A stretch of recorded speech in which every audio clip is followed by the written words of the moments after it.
Welcome to the Deep Dive. Today, we're diving into the world of SBA loans. It's a topic that's pretty crucial for anyone out there, thinking about starting a small business, or even if you already have one and you're looking to grow.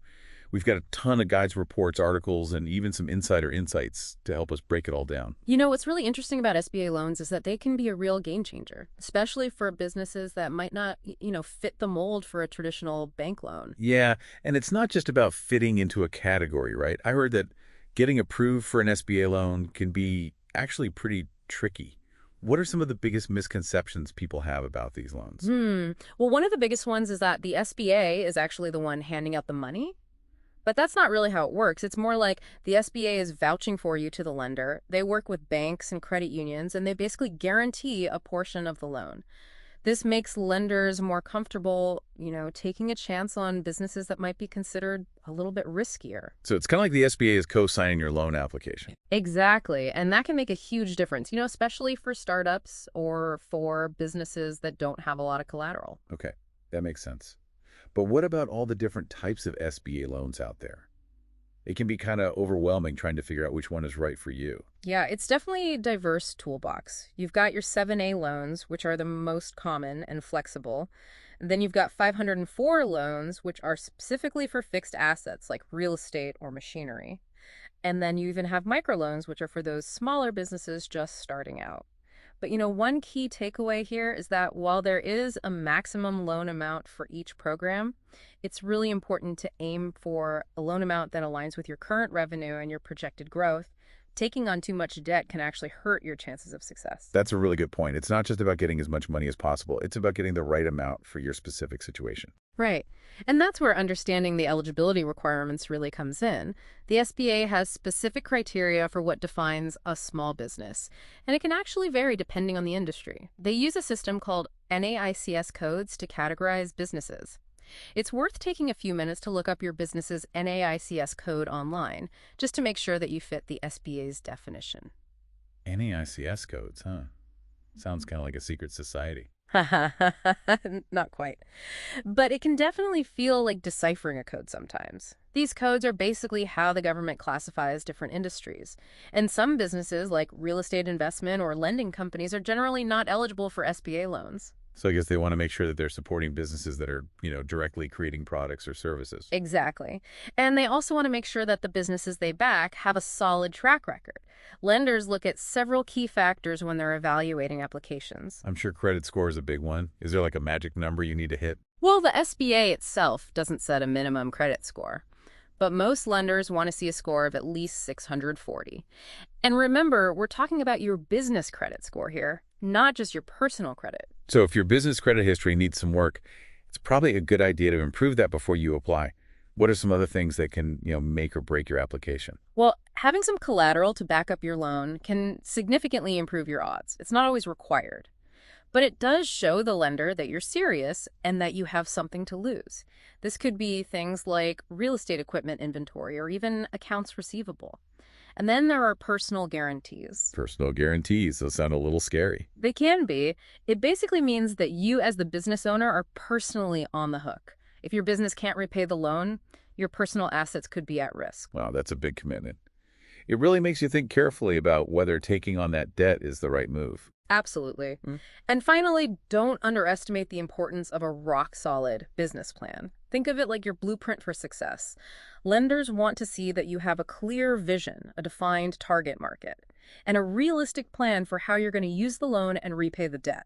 So it's not enough to just say, hey, I need money. You actually have to convince the lender that you know what you're doing and that you have a path to profitability. Right. A strong business plan can make a huge difference. It shows that you've thought things through and that you have a strategy for success. It also demonstrates to lenders that you understand your market and that you have a plan to navigate potential challenges.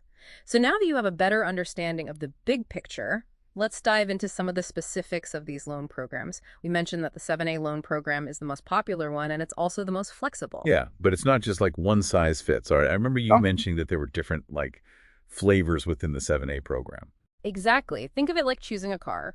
You have your standard model, but then you have all these options for upgrades and special features depending on what you need.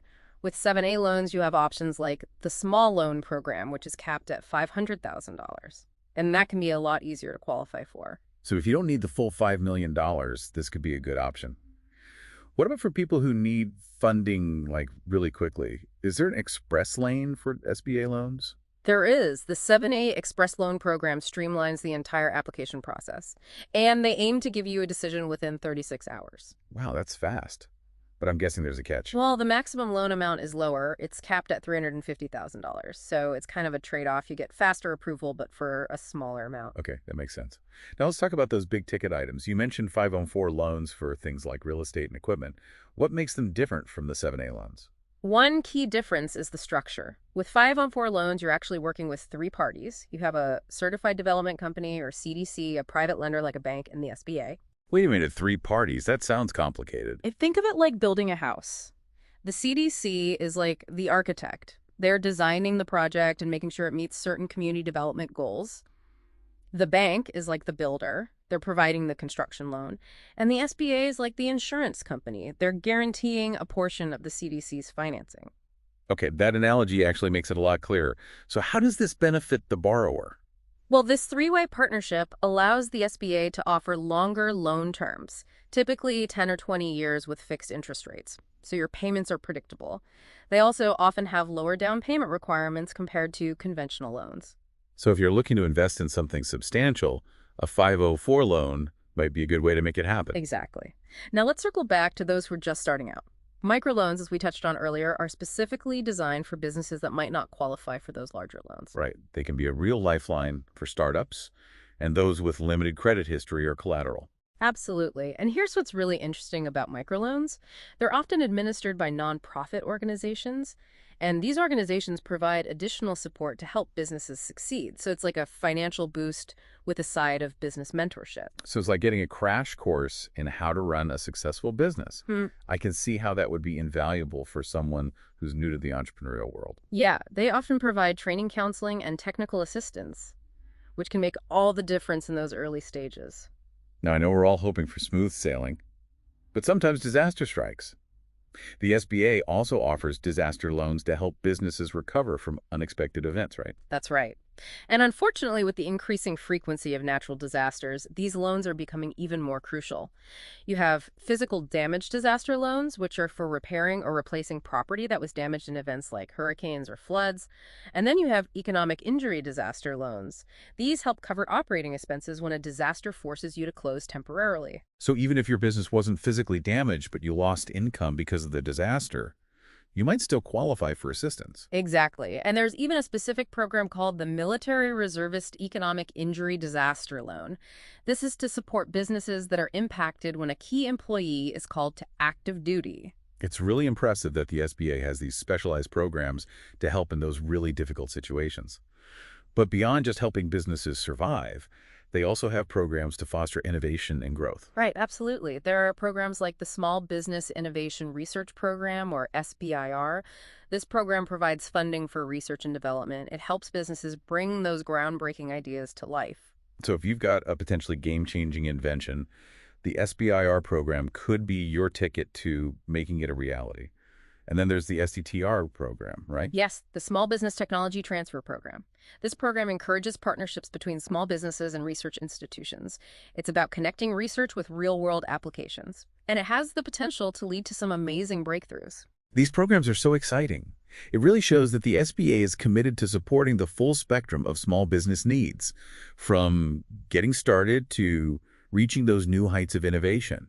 But with all of these options, finding the right lender can feel kind of overwhelming. You're absolutely right. It's not just about finding the lowest interest rate. You want a lender who understands your industry, your goals, and is willing to work with you as a partner. So where do you even begin?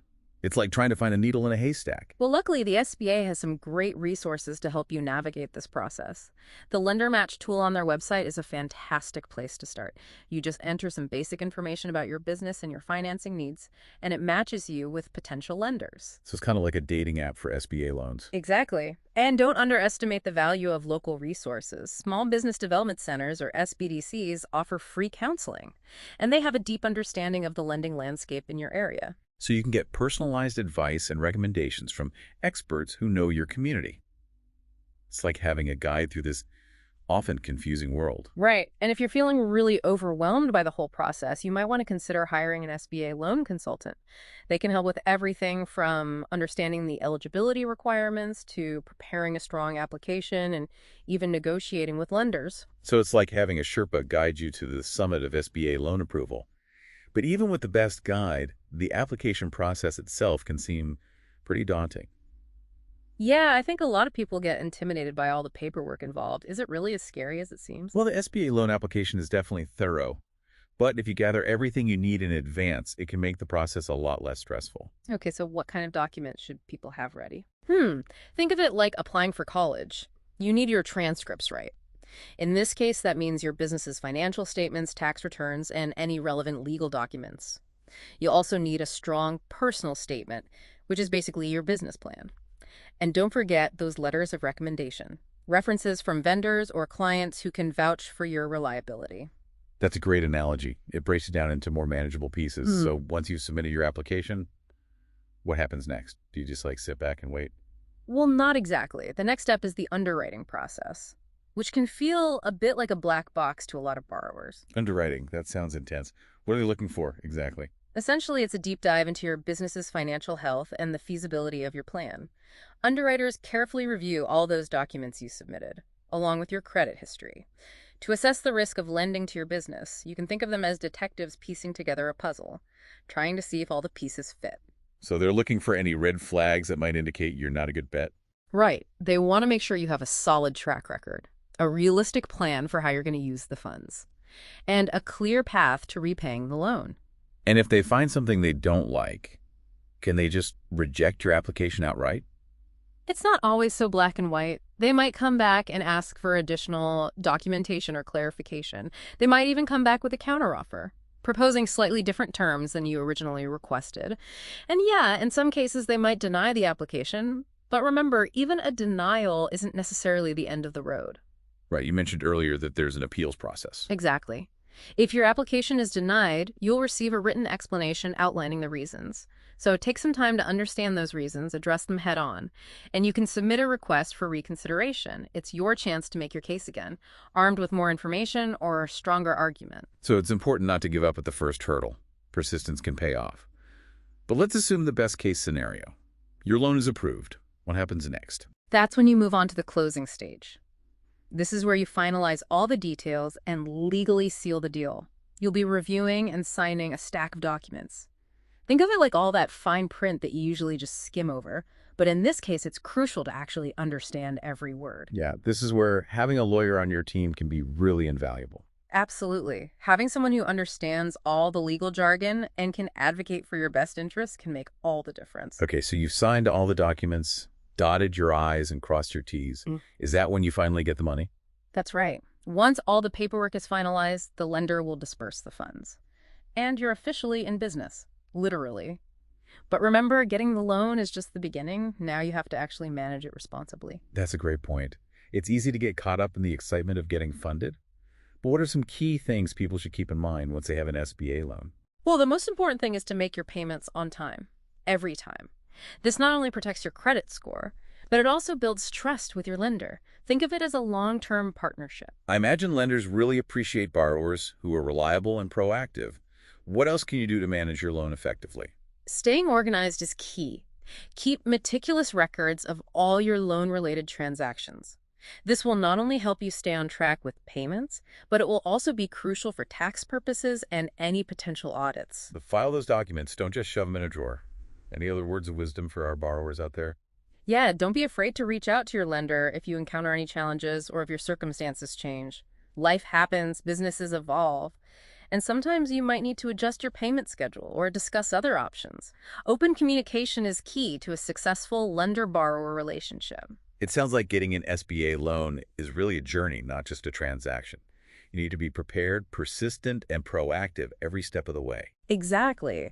But the rewards can be significant. SBA loans can help you achieve your business dreams, whether it's launching a startup, expanding your operations, or even navigating a difficult period. Well, I think we've really demystified the world of SBA loans today. We've covered everything from choosing the right program to finding the right lender, navigating the application process, and even managing your loan responsibly. Hopefully, our listeners now feel empowered to explore this option and take their businesses to the next level. And remember, you don't have to go it alone.